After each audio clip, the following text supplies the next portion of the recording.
Why happiness never stays. Let's start with the uncomfortable question, the one nobody really wants answered. Why does happiness arrive and then disappear?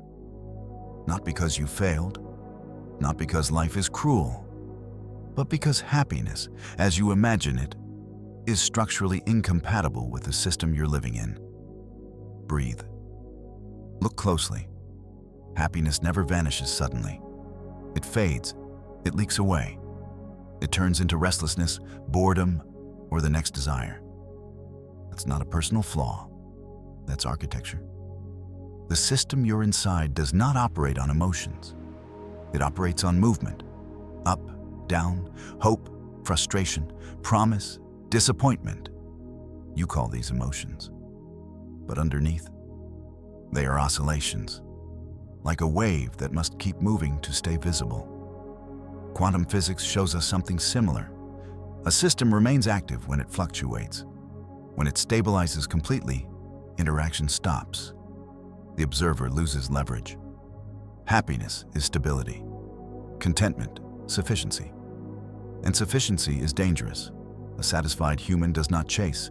A non-chasing human does not consume. A non-consuming human cannot be directed. So happiness is allowed only in flashes, moments, glitches, just enough to keep you believing in it, never enough to let you rest inside it. Breathe. Notice how happiness is always placed somewhere else. You'll be happy when you succeed, when you heal, when you awaken, when you find love, when you become free. Distance is the fuel. The moment you approach the goal, the definition moves. Not because you did it wrong, because the loop must continue. This is why even spiritual paths quietly avoid real contentment. They replace material goals with subtler ones. Higher frequency, better version, deeper awakening, same movement, new costume, dark humor moment. If happiness actually stayed, most industries would collapse overnight. Self-improvement, motivation, even enlightenment, gone. Because a being that is genuinely content stops searching. And searching is the engine. So the lie was never, "You're doing it wrong." The lie was, "Happiness is the goal." It isn't. Happiness is a terminal state, and terminals shut systems down, which is why it's unstable by design. In the next chapter, we'll go deeper into what you're actually feeling when you think you're feeling emotions, and why fluctuation has been confused with life itself. Breathe to that. You are not feeling emotions. You are feeling rhythm. Now let's dismantle another assumption, the one hiding in plain sight. You think you are feeling emotions, happiness, sadness, excitement, disappointment. But what you are actually experiencing is rhythm. Breathe. Psychology already hints at this. Quietly. Mood follows expectation. Expectation follows prediction. Prediction follows desire. Desire creates tension. Tension demands movement, and movement feels like life. So the system trains you to confuse oscillation with aliveness. Hope rises, dopamine spikes, anticipation builds, then delay arrives. Reality lags, frustration creeps in, dopamine drops, motivation collapses, a new promise appears. The wave resets. This is not emotional chaos. It is patterned fluctuation. Neuroscience confirms it. The brain is a prediction machine.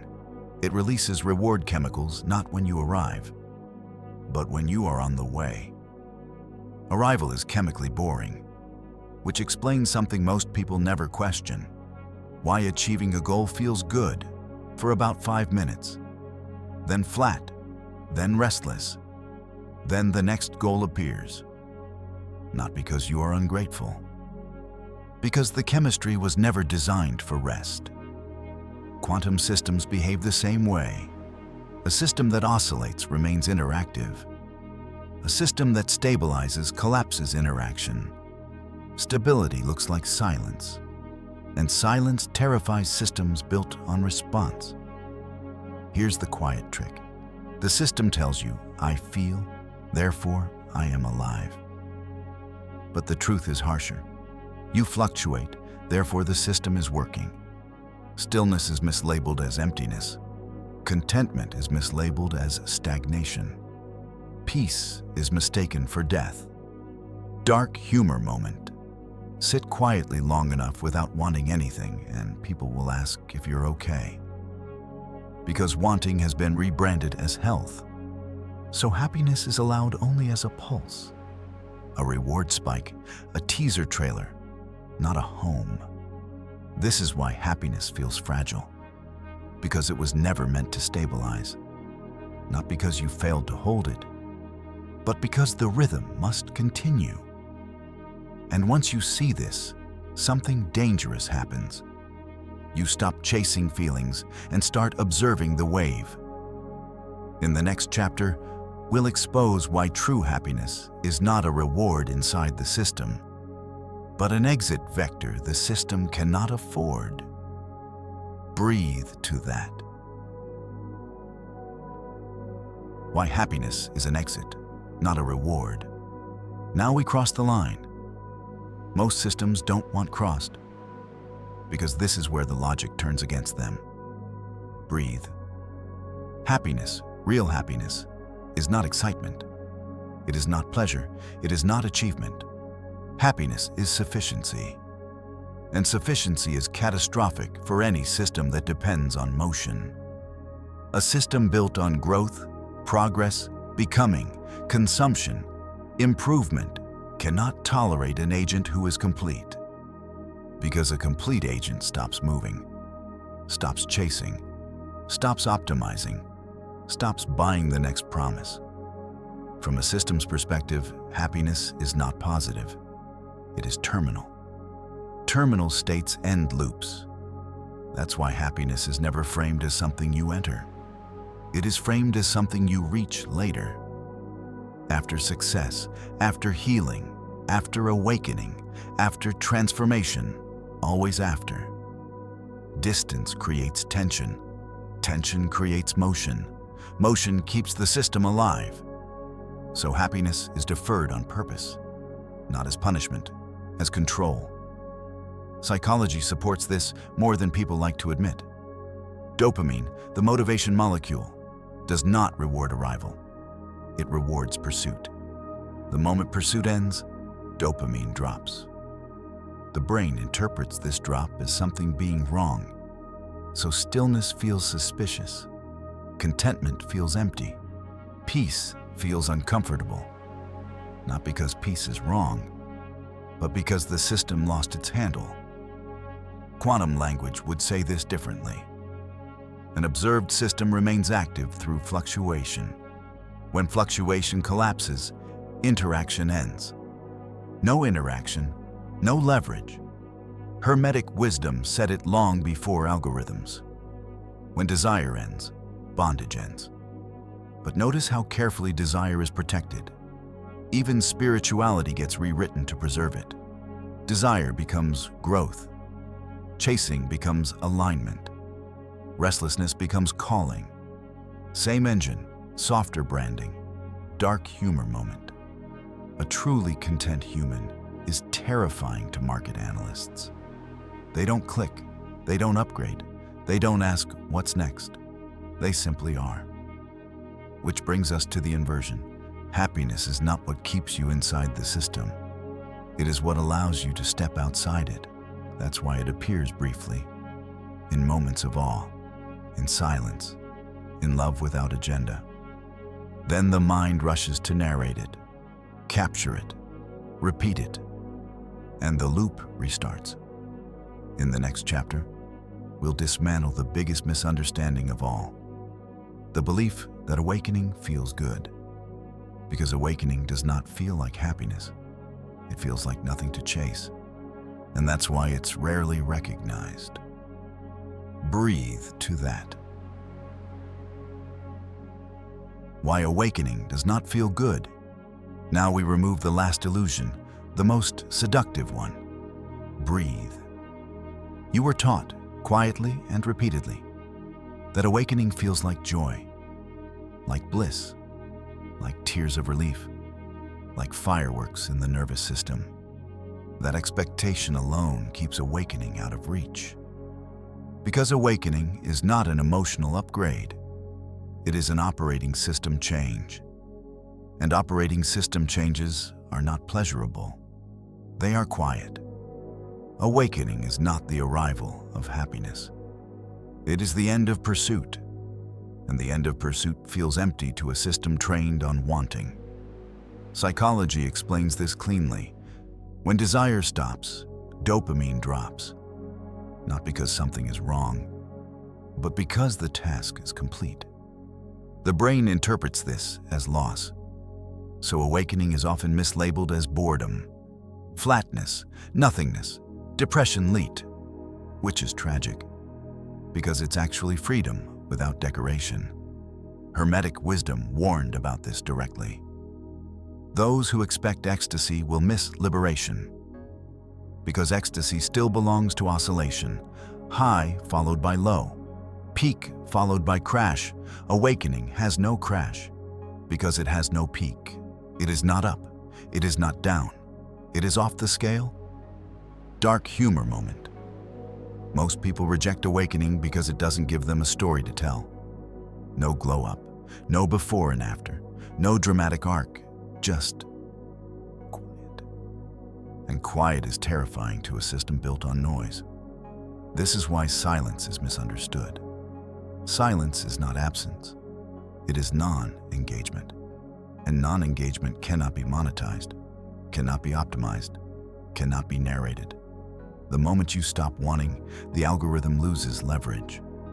No carrot, no stick. Which is why awakening is not advertised honestly. It doesn't feel like winning, it feels like no longer playing. And that is unacceptable to systems that require participation. So awakening doesn't announce itself. It doesn't perform. It simply removes urgency. And urgency was the hook. In the next chapter, we'll look at the only state the system cannot recover from. The state where nothing needs to be added, fixed, or chased. Not happiness. Not sadness. But silence with eyes open. Breathe to that. Silence is the one state the system cannot use. Now we arrive at the quietest point, and the most dangerous one. Breathe. Every system knows how to work with emotion. Positive or negative, it doesn't matter. Excitement sells. Fear moves. Hope motivates. Pain controls. Even happiness in short doses is manageable. It keeps you believing, keeps you chasing. But there is one state the system cannot metabolize. Silence. Not silence as absence of sound. Silence as absence of demand. No wanting, no resisting, no improving, no fixing, just seeing. Psychology struggles here because silence produces no behavior. Neuroscience struggles because silence produces no prediction error. Markets struggle because silence produces no consumer. Silence collapses oscillation, and oscillation is the fuel. This is why silence is always reframed. It gets called laziness, depression, lack of ambition, spiritual bypassing, anything except what it is. Because what it is ungovernable. Quantum language would say this. A system cannot interact with a state that does not fluctuate. No peaks, no drops, no hooks. Hermetic wisdom said it without math. When the pendulum stops, the magician is free. Dark humor moment. Try sitting in silence without wanting anything, and notice how fast the mind invents problems. Plans, questions, urgency. That's the system rebooting itself. Not to help you, but to keep itself relevant. This is why silence feels uncomfortable at first. Not because it's empty, but because nothing is feeding on you. No narrative, no progress bar, no next step. And yet, nothing is missing. This is the state the system cannot sell, teach, or optimize. So it pretends it doesn't exist. Or worse, it packages silent retreats and fills them with schedules. But real silence cannot be scheduled. It happens when the chase ends. And when the chase ends, control ends with it. In the final chapter, we'll close the loop completely, not by escaping the system, but by seeing it so clearly that it loses its grip. Because the ultimate freedom is not rebellion, it is irrelevance. Breathe to that. Seeing the game without playing it, this is where it ends. Not with escape, not with victory, but with clarity. Breathe. You were never meant to destroy the system. Systems don't fall from opposition. They adapt. They absorb resistance and sell it back to you as identity. Rebel, seeker, healer, awakened. Same loop, new outfit. The only thing a system cannot recover from is being seen clearly. Because seeing requires no reaction, and reaction is the only handle it has. When you see the game, you don't leave it physically. You stop believing its promises. Happiness stops being a goal. Suffering stops being a problem. Meaning stops being something to chase. What remains is presence without agenda. And here's the twist that sounds anticlimactic, because truth often is. You don't become happier. You don't become sadder. You become unavailable. Unavailable to manipulation through desire. Unavailable to control through fear. Unavailable to motivation through promise. The mind still works. The world still moves. Life still happens. But the hook is gone. Hermetic wisdom called this standing in the center. Psychology would call it non-reactivity. Quantum language would call it decoherence from the loop. Different names. Same state. Dark humor to close it properly. The system doesn't mind if you're miserable. It doesn't mind if you're joyful. It doesn't even mind if you're spiritual. It only panics when you stop needing anything from it. Because need is leverage, and silence removes leverage entirely. So the final truth is simple and inconvenient. You are not here to be happy. You are not here to transcend. You are not here to fix the world. You are here to see. And when seeing is complete, action becomes clean. Desire becomes optional, and silence becomes ordinary. That is the one state that requires no defense, because it is not opposing anything. It is simply not participating. Breathe. And notice what remains when nothing is being sold to you and nothing is being chased. That's it. Breathe to that.